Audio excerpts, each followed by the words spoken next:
Hey guys, this is Ernie and welcome back to my channel. Today we're going to be doing a little bit of reminiscing about the 80s. Yes, it's going to smell like 1985. That's the year the the NES came out.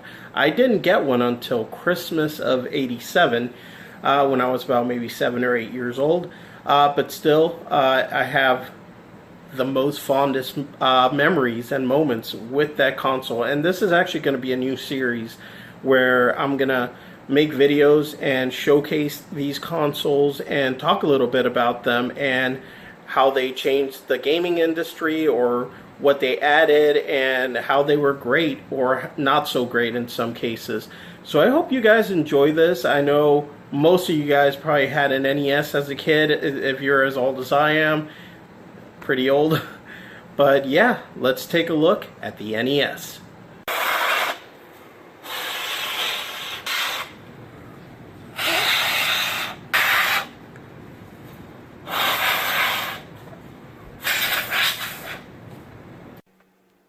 Yeah, that's exactly what I think as well when I think NES, is blowing on those cartridges. Those memories of blowing on those cartridges are engraved in my brain forever. But had I only known that I was actually causing more damage to the cartridges by doing that than helping. And the reason why is because now I know that you're actually getting little tiny bits of saliva when you blow, and that actually gets on the circuit board in there that's trying to make contact, and it can attract more dirt. The solution would have been a Q-tip and some Windex, but the NES had a much bigger problem than just that blowing problem, and let me tell you guys why. Okay guys, and here we go. This is my actual NES unit that I got when I was a kid. I got this for Christmas of 1987. When I was 8 years old, maybe, something like that. I got this maybe a year later, the NES Advantage. This is a controller that came with the unit, the actual one. And it came with the zapper. Some of these later on got released like with an orange color, and I guess that was for gun safety, so kids, you know, playing outside, but this was one of the earlier ones with the original color. And yeah, what I was speaking about was the there's some in here called the 72-pin connector, and that is what these cartridges plug into in there. See that? When you put it in and you push it down, it pushes down on 72 little pins. And what happens is, after a while, those 72 pins get worn out from being pushed down so much, and they stop making contact. And it doesn't matter at that point how much you blow on these things. If you use the Windex method I mentioned, it's just going to be a pain to get it to work. Now, luckily, that 72-pin connector comes off of the unit. You got to take it apart. It's not the end of the world. I've done it twice on this unit already. Take it apart. The part itself costs about $10. You can find it even on Amazon. And after that, it works brand new. Depending on how much you use it, it'll work for years. But eventually, if you use it enough, you'll have to replace it again.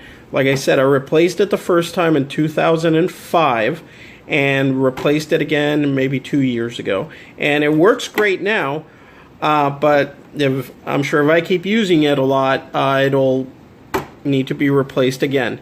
Now, this is one of the first 8-bit consoles, so you'll hear a lot NES 8-bit, and not only 8-bit, but it was the first console to have this right here. And this was a huge breakthrough. This is component cables. Before this, all the consoles used this right here.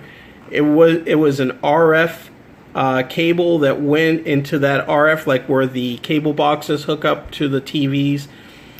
And that's all you had.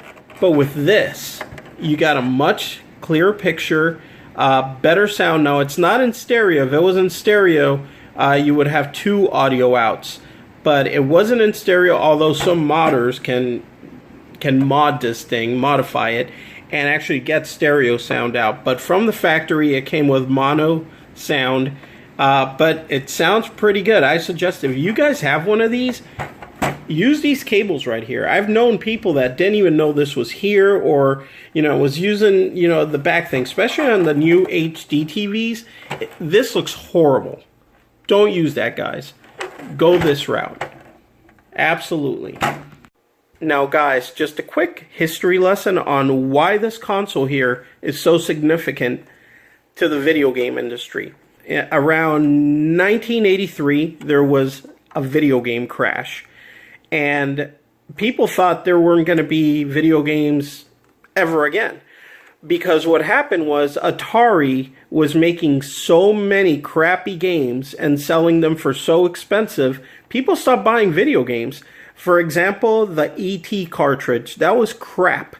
And they were selling it for $60, and they made millions of them, to the point where they had to bury like hundreds of thousands in a landfill in Alamogordo, New Mexico, to get rid of them because they couldn't give the things away. So the video game market crashed because all kinds of companies were making crap games for the Atari, and there was no quality assurance. So Nintendo changed all of that, and I'll show you how. Because the answer is right here. You guys see that Nintendo seal of approval? That meant that anybody that made a game for the Nintendo, doesn't matter if it was Konami or Capcom, Nintendo had to review that game and approve that it wasn't crap. Now, I'm not saying there wasn't crappy games. I'm sure there was some crappy games for the NES. I mean, heck, I've played some. But overall, that quality assurance that this seal brought was what brought the whole video game industry back. And back big time, because it's been back ever since. So thanks to Nintendo and their quality assurance measures, and this console here is really the reason that the video game industry is what it is today in 2017. Now, what good is this thing without the games, right? Now, I have a lot of games for this thing. I have picked 6 games from what I own that I like the most. Now, there's other games I wish I had, of course, that I don't. Like the original Metroid, I don't have. But from what I have, these are my favorite, and I will show you guys. First off, of course, the original gold cartridge, Legend of Zelda. This one, it's getting harder to find every day, and now it's starting to go for like 50, 60 bucks.